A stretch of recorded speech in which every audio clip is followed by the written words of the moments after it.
Hello friends आम्भे माने एबे city exam रे उड़िया ग्रामर रु आसुथबा किछि सिलेक्टेड क्वेश्चन डिस्कशन करिवु जहा कि आपण मानक पई बहुत इंपोर्टेंट।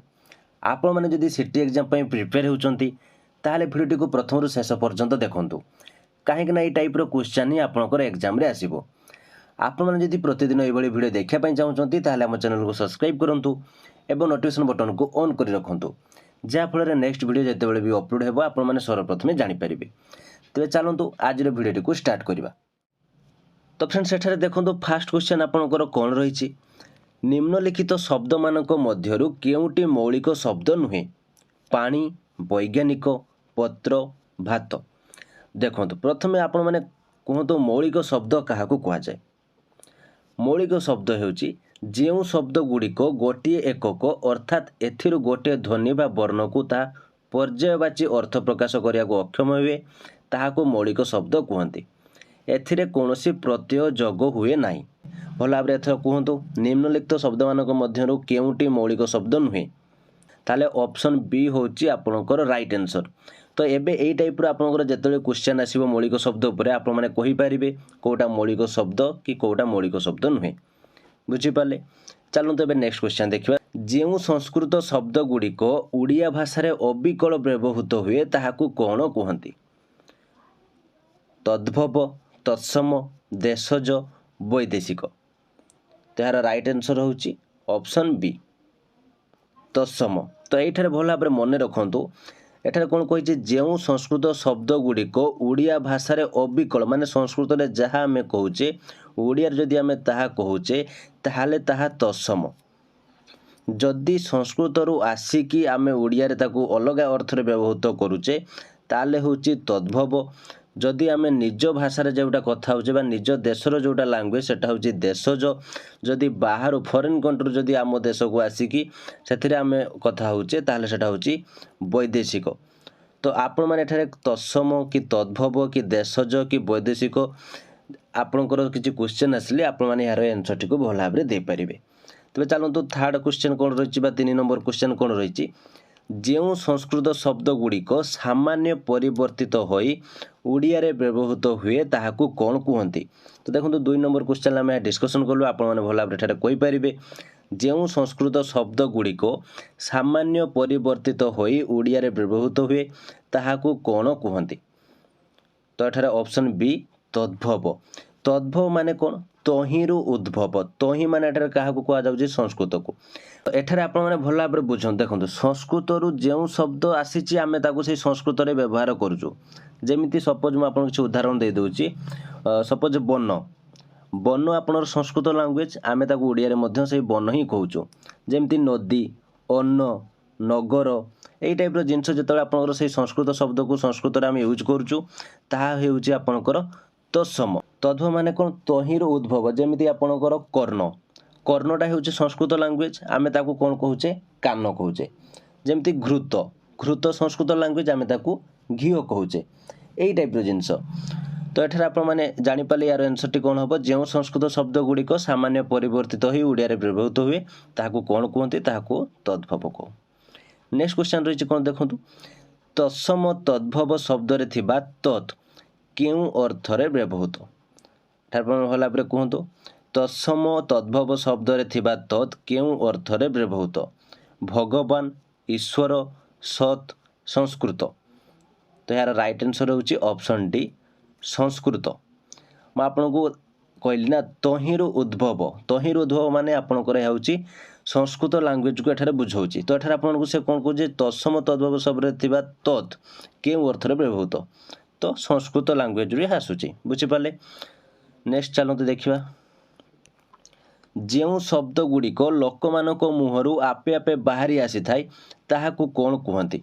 तो ताहाकू एठारे कोन कहंती आपण माने भल भाबरे कहंतु जेउ शब्द गुड़िक लोक मानक मुहरु आपे आपे बाहरी आसी थाई ताकू कोन कहंती तत्सम तद्भव देशज वैदेशिक। तो यार राइट आंसर होची ऑप्शन सी देशज। तो फ्रेंड्स मैं आपको कही रखुची यही टाइप रो क्वेश्चन आपनकर एग्जाम रे आसे तेणु या बारंबार आपण माने देखंतु वीडियो को प्रैक्टिस करंतु और निजे मध्य ट्राई करंतु कि केतोटी क्वेश्चन रे आपण माने आंसर देई पारुचंती। तबे चलंतु नेक्स्ट क्वेश्चन कोन छी देखिबा ଯେଉଁ ଶବ୍ଦଗୁଡ଼ିକ ଅନ୍ୟ ଭାଷାରୁ ବିଭିନ୍ନ କାରଣରୁ ଆସି ଆମ ଭାଷାରେ ମିଶିଛି ତାହାକୁ କ'ଣ କହିବା? ତତ୍ସମ, ତଦ୍ଭବ, ଦେଶଜ, ବୈଦେଶିକ। ଯେଉଁ ଶବ୍ଦଗୁଡ଼ିକ ଅନ୍ୟ ଭାଷାରୁ ବିଭିନ୍ନ କାରଣରୁ ଆସି ଆମ ଭାଷାରେ ମିଶିଛି ତାକୁ କ'ଣ କହିବା? ତ ରାଇଟ୍ ଆନ୍ସର୍ ହେଉଛି ଅପସନ୍ ଡି। ଅନ୍ୟ ଦେଶରୁ ଆସି ଆମ ଦେଶରେ ମିଶିଛି ମାନେ ତା ବୈଦେଶିକ। ନେକ୍ସଟ ଚାଲନ୍ତୁ କ'ଣ ରହିଛି? ଓଡ଼ିଆ ଭାଷାର ପ୍ରକୃତ ମୌଳିକତା କେଉଁ ପ୍ରକାର ଶବ୍ଦରେ ଥାଏ? ତତ୍ସମ, ତଦ୍ଭବ, ଦେଶଜ, ବୈଦେଶିକ। ଭଲ ଭାବରେ କ୍ୱେଶ୍ଚନଟିକୁ ଦେଖନ୍ତୁ। ଓଡ଼ିଆ ଭାଷାର ପ୍ରକୃତ ମୌଳିକତା କେଉଁ ପ୍ରକାର ଶବ୍ଦରେ ଥାଏ? ତତ୍ସମ, ତଦ୍ଭବ, ଦେଶଜ, ବୈଦେଶିକ। ରାଇଟ୍ ଆନ୍ସର୍ ହେଉଛି ଅପସନ୍ ସି, ଦେଶଜ।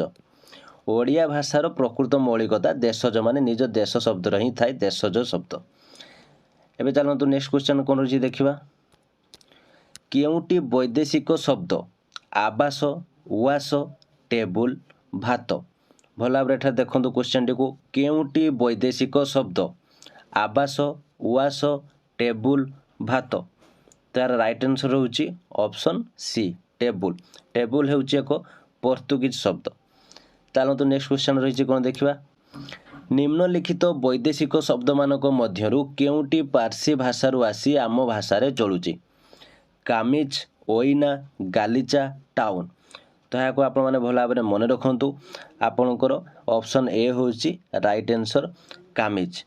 କାମିଜ ହେଉଛି ପାର୍ସୀ ଭାଷାରୁ ଆସିଛି। ତ ଆପଣମାନେ ଯଦି ଜାଣିନାହାନ୍ତି ଆଇନା, ଆଇନା ହେଉଛି ଆପଣଙ୍କର ଆରବୀ ଭାଷା ଏବଂ ଗାଲିଚା ହେଉଛି ଆପଣଙ୍କର ତୁର୍କୀ ଲାଙ୍ଗୁଏଜ୍ ମାନେ ତୁର୍କୀ ଭାଷା ଓ ଟାଉନ୍ ହେଉଛି ଆପଣଙ୍କର ପର୍ତ୍ତୁଗୀଜ ଲାଙ୍ଗୁଏଜ୍। କେଉଁ ଶବ୍ଦଟି ଅନ୍ୟ ତିନୋଟି ଠାରୁ ପୃଥକ୍ ଚିହ୍ନ? ଖାଦ୍ୟ, ଖଦନ, ବୃକ୍ଷ, ଗିନା। ତାର ରାଇଟ୍ ଆନ୍ସର୍ ହେଉଛି ଅପସନ୍ ଡି, ଗିନା। ଚାଲନ୍ତୁ ନେକ୍ସଟ କ୍ୱେଶ୍ଚନ କ'ଣ ରହିଛି ଦେଖିବା। କାଠ, ପଥର, ତାଳପତ୍ର, କାଗଜ ଆଦିର ଚିକ୍କଣ ପୃଷ୍ଠରେ ଧ୍ୱନି ଲେଖା ହେଉଥିବାରୁ ତାକୁ କ'ଣ କୁହାଯାଏ? ମୋଷ୍ଟ ଇମ୍ପୋର୍ଟାଣ୍ଟ କ୍ୱେଶ୍ଚନ ଏଟା ଫ୍ରେଣ୍ଡସ୍। କାଠ, ପଥର, ତାଳପତ୍ର, କାଗଜ ଆଦିର ଚିକ୍କଣ ପୃଷ୍ଠରେ ଧ୍ୱନି ଲେଖା ହେଉଥିବାରୁ ତାକୁ କ'ଣ କୁହାଯାଏ? ଲିପି, ବର୍ଣ୍ଣ, ଅକ୍ଷର, କ୍ଷର। ତାହାର ରାଇଟ୍ ଆନ୍ସର୍ ହେଉଛି ଅପସନ୍ ଏ, ଲିପି। ଧ୍ୱନିକୁ ଏକ ନିର୍ଦ୍ଦିଷ୍ଟ ଆକାର ଦେଉଥିବାରୁ ତାକୁ କ'ଣ କୁହନ୍ତି? ଲିପି, ଅକ୍ଷର, ଆକୃତି, ବର୍ଣ୍ଣ।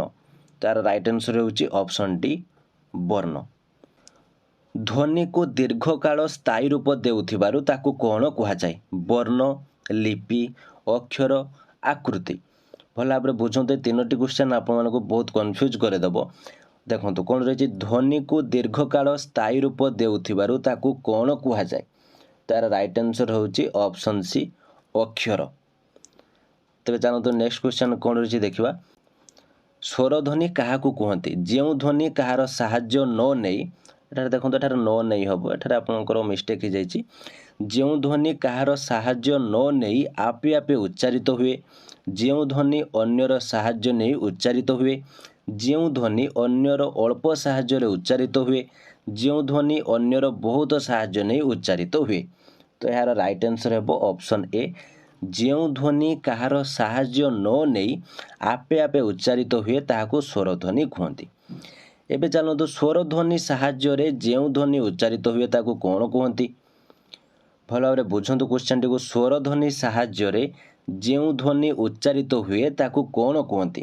ସ୍ୱରବର୍ଣ୍ଣ, ବ୍ୟଞ୍ଜନ ବର୍ଣ୍ଣ, ମିଶ୍ରିତ ସ୍ୱରବର୍ଣ୍ଣ, ଯୁକ୍ତ ବର୍ଣ୍ଣ। ତାହାର ରାଇଟ୍ ଆନ୍ସର୍ ହେଉଛି ଅପସନ୍ ବି, ବ୍ୟଞ୍ଜନ ବର୍ଣ୍ଣ। ବୁଝିପାରିଲେ? ଏବେ ସ୍ୱରଧ୍ୱନି ସାହାଯ୍ୟରେ ଯେଉଁ ଧ୍ୱନି ଉଚ୍ଚାରିତ ହୁଏ ତାହାକୁ ବ୍ୟଞ୍ଜନ ବର୍ଣ୍ଣ କୁହନ୍ତି। ଏବେ ଚାଲନ୍ତୁ ନେକ୍ସଟ କ୍ୱେଶ୍ଚନ ଦେଖିବା କ'ଣ ରହିଛି। ପ୍ରାଥମିକ ସ୍ତର ପାଠ୍ୟପୁସ୍ତକରେ କେତୋଟି ସ୍ୱରବର୍ଣ୍ଣ ଶିକ୍ଷା ଦିଆଯାଏ? 11ଟି, 12ଟି, 16ଟି, 6ଟି। ପ୍ରାଥମିକ ସ୍ତର ପାଠ୍ୟପୁସ୍ତକରେ କେତୋଟି ସ୍ୱରବର୍ଣ୍ଣ ଶିକ୍ଷା ଦିଆଯାଏ? ତାହାର ରାଇଟ୍ ଆନ୍ସର୍ ହେଉଛି ଅପସନ୍ ଏ, 11ଟି। ଦୀର୍ଘରୁ ଶିକ୍ଷା ଦେବାର ସପକ୍ଷ ଯୁକ୍ତିଟି କ'ଣ? ଏହା ଏକ ସରଳ ଲିପି ନୁହେଁ, ଏଥିରେ ଓଡ଼ିଆରେ ଶବ୍ଦ ନାହିଁ, ଏହାର ମାତ୍ରା ରୂପ ଓଡ଼ିଆରେ ବ୍ୟବହୃତ, ଏହାକୁ ଅନେକ ଦିନରୁ ଉଠାଇ ଦିଆଯାଇଛି। ତ ଏହାର ରାଇଟ୍ ଆନ୍ସର୍ ହେଉଛି ଅପସନ୍ ସି, ଏହାର ମାତ୍ରା ରୂପ ଓଡ଼ିଆରେ ବ୍ୟବହୃତ। ନେକ୍ସଟ କ୍ୱେଶ୍ଚନ ଦେଖନ୍ତୁ କ'ଣ ରହିଛି ଦେଖିବା। ସ୍ୱରବର୍ଣ୍ଣର ସାଙ୍କେତିକ ରୂପକୁ କ'ଣ କୁହାଯାଏ? ଫଳା, ମାତ୍ରା, ସାଙ୍କେତିକ ରୂପ, ସଂକେତ। ସ୍ୱର ବର୍ଣ୍ଣର ସାଙ୍କେତିକ ରୂପକୁ କ'ଣ କୁହାଯାଏ? ଏହାର ରାଇଟ୍ ଆନ୍ସର୍ ହେଉଛି ଅପସନ୍ ବି ମାତ୍ରା କୁହାଯାଏ। ବ୍ୟଞ୍ଜନ ବର୍ଣ୍ଣର ସାଙ୍କେତିକ ରୂପକୁ କ'ଣ କୁହାଯାଏ? ଫଳା, ମାତ୍ରା, ହଳନ୍ତ, ଯୁକ୍ତାକ୍ଷର। ଏହାର ରାଇଟ୍ ଆନ୍ସର୍ ହେଉଛି ଅପସନ୍ ଏ ଫଳା। ଫୁସ୍ଫୁସ୍ରୁ ଆସୁଥିବା ବାୟୁ ନିର୍ଗତ ହେବା ବେଳେ ମୁଖରୁ ଯେଉଁ ଯେଉଁ ଅଂଶକୁ ସ୍ପର୍ଶ କରେ ତାହାକୁ କ'ଣ କୁହନ୍ତି? ବାୟୁଦ୍ୱାର, ମୁଖ ଗହ୍ୱର, ସ୍ୱରଯନ୍ତ୍ର, କଥନ ଅଙ୍ଗ। ତ ଏହାର ରାଇଟ୍ ଆନ୍ସର୍ ହେଉଛି ଅପସନ୍ ଡି କଥନ ଅଙ୍ଗ। ନେକ୍ସଟ କ୍ୱେଶ୍ଚନ୍ ଦେଖନ୍ତୁ କ'ଣ ରହୁଛି ଦେଖିବା। କୋ ଚ ଟ ତ ପ। ଭଲ ଭାବରେ ଦେଖନ୍ତୁ କୋ ଚ ଟ ତ ପ ଏଥିରୁ ତାଲବ୍ୟ ବର୍ଣ୍ଣ କେଉଁଟି? କୋ ଚ ଟ ପ। ତାର ରାଇଟ୍ ଆନ୍ସର୍ ହେଉଛି ଅପସନ୍ ବି ଚ। କାହିଁକି ନା ଆପଣମାନେ ଯେତେବେଳେ ଚକୁ ଦେଖନ୍ତୁ ଆପଣମାନେ ନିଜେ ଉଚ୍ଚାରଣ କରନ୍ତୁ। ଚ ଯେତେବେଳେ ଉଚ୍ଚାରଣ କରୁଛନ୍ତି ଆପଣଙ୍କର ଜିଭଟି ଯାଇ ଆପଣଙ୍କର ତାଳୁକାରେ ଲାଗୁଛି, ମାନେ ତାହାକୁ ଆପଣମାନେ ତାଲବ୍ୟ ବର୍ଣ୍ଣ ଏଠାରେ ସେଇଥିପାଇଁ କୁହାଯାଉଛି। କୋ ଚ ଟ ତ ପ। ବୁଝିପାରିଲେ? ନେକ୍ସଟ କ୍ୱେଶ୍ଚନ୍ ଦେଖନ୍ତୁ କ'ଣ ରହିଛି। ତ ଏଠାରେ ଦେଖନ୍ତୁ ତାଲବ୍ୟ ବର୍ଣ୍ଣ ଆଉ କାହାକୁ କୁହାଯାଏ ମୁଁ ଆପଣଙ୍କୁ କହି ରଖୁଛି। ଚ ଯିବ ଛ, ଜ, ଝ, ନ୍ୟ। ଚ ପାଖରୁ ନ୍ୟ ପର୍ଯ୍ୟନ୍ତ ଏସବୁ ହେଉଛି ଆପଣଙ୍କର ତାଲବ୍ୟ ବର୍ଣ୍ଣ। ତ ଏଠାରେ ଯଦି ଚ ନଥାଏ, ଯଦି ଅନ୍ୟ କିଛି ଆପଣଙ୍କର ଆସେ ବା ଛ ବା ଜ ବା ଝ ବା ନ୍ୟ, ତ ତାହା ମଧ୍ୟ ଆପଣଙ୍କର ତାଲବ୍ୟରେ ଯିବ। ଏବେ ଚାଲନ୍ତୁ ଦେଖିବା ନେକ୍ସଟ କ୍ୱେଶ୍ଚନ୍ ରହିଛି କ'ଣ, ଯାହାକି 22 ନମ୍ବର କ୍ୱେଶ୍ଚନ୍। କରୁଥାଇ ଦନ୍ତ୍ୟ ବର୍ଣ୍ଣ ଉଚ୍ଚାରଣ। ଏହା ପଢ଼ାଇବା ବେଳେ ଆମେ କେଉଁ କେଉଁ ବର୍ଣ୍ଣକୁ ନିର୍ଦ୍ଦେଶ କରିବା? ଭଲ ଭାବରେ ଦେଖନ୍ତୁ କରୁଥାଇ ଦନ୍ତ୍ୟ ବର୍ଣ୍ଣ ଉଚ୍ଚାରଣ। ଏହା ପଢ଼ାଇବା ବେଳେ ଆମେ କେଉଁ କେଉଁ ବର୍ଣ୍ଣକୁ ନିର୍ଦ୍ଦେଶ କରିବା? ତ ଏହାର ରାଇଟ୍ ଆନ୍ସର୍ ହେଉଛି ତ, ଥ, ଦ, ଧ, ନ। ବୁଝିପାରିଲେ? ଅପସନ୍ ଡି ହେଉଛି ରାଇଟ୍ ଆନ୍ସର୍। ନେକ୍ସଟ କ୍ୱେଶ୍ଚନ୍ ଦେଖିବା କ'ଣ ରହିଛି। ବର୍ଗୀୟ ବ୍ୟଞ୍ଜନ କେତୋଟି? ବର୍ଗୀୟ ବ୍ୟଞ୍ଜନ କେତୋଟି? 25ଟି, 20ଟି, 15ଟି, 10ଟି। ତାର ରାଇଟ୍ ଆନ୍ସର୍ ହେଉଛି ଅପସନ୍ ଏ 25ଟି। ବର୍ଗୀୟ ବ୍ୟଞ୍ଜନ 25ଟି। ତେବେ ଚାଲନ୍ତୁ ନେକ୍ସଟ କ୍ୱେଶ୍ଚନ୍ ଦେଖିବା। ଜ, ର, ଳ, ଓ ଏହି ବର୍ଣ୍ଣ ଗୁଡ଼ିକୁ ଅନ୍ତସ୍ଥ ବର୍ଣ୍ଣ କୁହାଯାଏ କାହିଁକି? ଏଗୁଡ଼ିକ ବର୍ଣ୍ଣମାଳାର ଶେଷରେ ଥାଏ। ଏଗୁଡ଼ିକ ବର୍ଣ୍ଣମାଳାର ଶେଷରେ ରହିବା କଥା। ଏଗୁଡ଼ିକ ବର୍ଗୀୟ ବର୍ଣ୍ଣର ଶେଷରେ ଥାଏ। କୌଣସିଟି ସ୍ଥିର ନୁହେଁ। ତାର ରାଇଟ୍ ଆନ୍ସର୍ ହେଉଛି ଅପସନ୍ ସି, ଯାହାକି ଏଗୁଡ଼ିକ ବର୍ଗୀୟ ବର୍ଣ୍ଣର ଶେଷରେ ଥାଏ। ନିମ୍ନ ଧ୍ୱନିମାନଙ୍କରୁ କେଉଁଟି ନାସିକ ଧ୍ୱନି ନୁହେଁ? ଗୋ, ଙ, ଣ, ମ। ନିମ୍ନ ଧ୍ୱନିମାନଙ୍କରୁ କେଉଁଟି ନାସିକ ଧ୍ୱନି ନୁହେଁ? ତ ଏହାର ରାଇଟ୍ ଆନ୍ସର୍ ହେଉଛି ଅପସନ୍ ଏ ଗୋ। ଏବେ ଚାଲନ୍ତୁ ନେକ୍ସଟ କ୍ୱେଶ୍ଚନ୍ କ'ଣ ରହିଛି ଦେଖିବା। ନିମ୍ନ ବର୍ଣ୍ଣମାନଙ୍କ ମଧ୍ୟରୁ ଉଷ୍ଣ ବର୍ଣ୍ଣ କେଉଁଟି? ନିମ୍ନ ବର୍ଣ୍ଣମାନଙ୍କ ମଧ୍ୟରୁ ଉଷ୍ଣ ବର୍ଣ୍ଣ କେଉଁଟି? ତ ଏହାର ରାଇଟ୍ ଆନ୍ସର୍ ହେଉଛି ଅପସନ୍ ବି। ଦେଖନ୍ତୁ ଏଠାରେ ଉଷ୍ଣ ବର୍ଣ୍ଣ ଆମେ କାହାକୁ କହିବା? ଉଷ୍ଣ ବର୍ଣ୍ଣ ହେଉଛି 3ଟି ସ, ମାନେ ତାଲବେଶ, ମୂର୍ଧନ୍ୟଷ, ଦନ୍ତେଶ, ହ ଆଉ କ୍ଷ। ଏତିକି ହେଉଛି ଆପଣଙ୍କର ଉଷ୍ଣ ବର୍ଣ୍ଣ। ବୁଝିପାରିଲେ? ତେଣୁ ଏଠାରେ ଆପଣଙ୍କର ଅପସନ୍ ଅନୁସାରେ ଆପଣମାନଙ୍କର ଯଦି ଏଇ ଟାଇପ୍ର କିଛି କ୍ୱେଶ୍ଚନ୍ ଆସୁଛି ଏବଂ ଅପସନ୍ ଅନୁସାରେ ଆପଣଙ୍କର ଯାହା ବି ଏଠାରେ ଥିବ ତାହାକୁ ଆପଣମାନେ ଟିକ୍ କରିବେ। ନେକ୍ସଟ କ'ଣ ରହିଛି ଦେଖନ୍ତୁ। କେଉଁଟି ଠିକ୍ ବାଛ? ବାଡ଼, କଢ଼, ଧଡ଼ି, ଡବା। ତ ଏହାର ରାଇଟ୍ ଆନ୍ସର୍ ହେଉଛି ଅପସନ୍ ଏ ବାଡ଼। ଆମ ବର୍ଣ୍ଣମାଳାର ଶେଷ ବର୍ଣ୍ଣ କିଏ?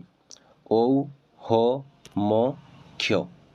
ତ ଏହାର ରାଇଟ୍ ଆନ୍ସର୍ ହେଉଛି ଅପସନ୍ ଡି କ୍ଷ। ଏଇଟା ଆପଣମାନେ ସମସ୍ତେ ଜାଣିଥିବେ। କ ଠାରୁ କ୍ଷ ପର୍ଯ୍ୟନ୍ତ ବର୍ଣ୍ଣକୁ ଆଦ୍ୟରେ ରଖି ଯେଉଁ କବିତା ଲେଖାଯାଏ ତାହାକୁ କ'ଣ କୁହନ୍ତି? ଚଉତିଶା, କେଶବ କଇଲି, ଜଣାଣ, ଭଜନ। ଏ କ୍ୱେଶ୍ଚନ୍ଟି ବହୁତ ଇମ୍ପୋର୍ଟାଣ୍ଟ ଆପଣମାନଙ୍କ ପାଇଁ। କ ଠାରୁ କ୍ଷ ପର୍ଯ୍ୟନ୍ତ ବର୍ଣ୍ଣକୁ ଆଦ୍ୟରେ ରଖି ଯେଉଁ କବିତା ଲେଖାଯାଏ ତାହାକୁ କ'ଣ କୁହନ୍ତି?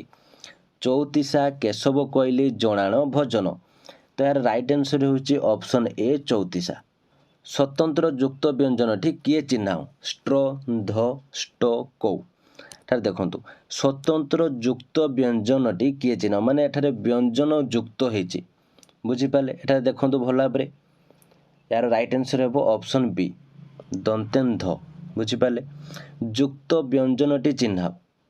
भल भाव ऑप्शन गुड़िक देखु युक्त व्यंजनटी चिन्ह तो यार राइट आंसर है ऑप्शन डी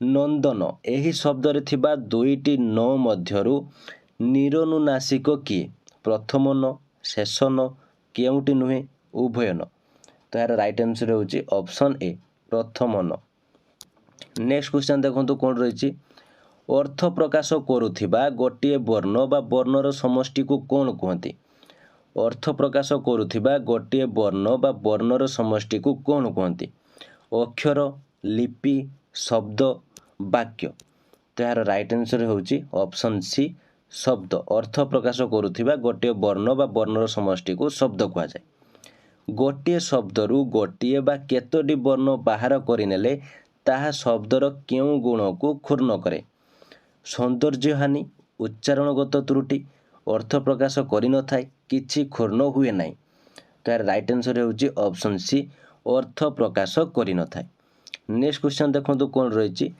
जेउ शब्द रे कोनोसी प्रत्यय जोग होई न थाए ताहाको कोन कहंती तो यह मुझे फास्ट क्वेश्चन आपको बुझे सारी जो शब्द रे कौन से प्रत्यय जोग हो न थाए ताकू कौन कहते मौलिक शब्द यौगिक शब्द व्युत्पन्न शब्द व्युत्पादित शब्द तो यह आपण ये क्वेश्चन टी आपण रहा आपण मैंने कमेंट बॉक्स में मत जनातु यार राइट आंसर कौन हम कहीं मुझे प्रथम क्वेश्चन रे ही यार आंसर टी आपको दे सारी तो फ्रेंड्स ये थी आज भिडियो केमती लगे मुझे किसी डाउट थाए कमेंट बॉक्स निश्चित भाव जनातु भिडियो भल लगी लाइक और शेयर करूँ जहाँफल समस्त पाखे इनफर्मेशन पहुँची पार।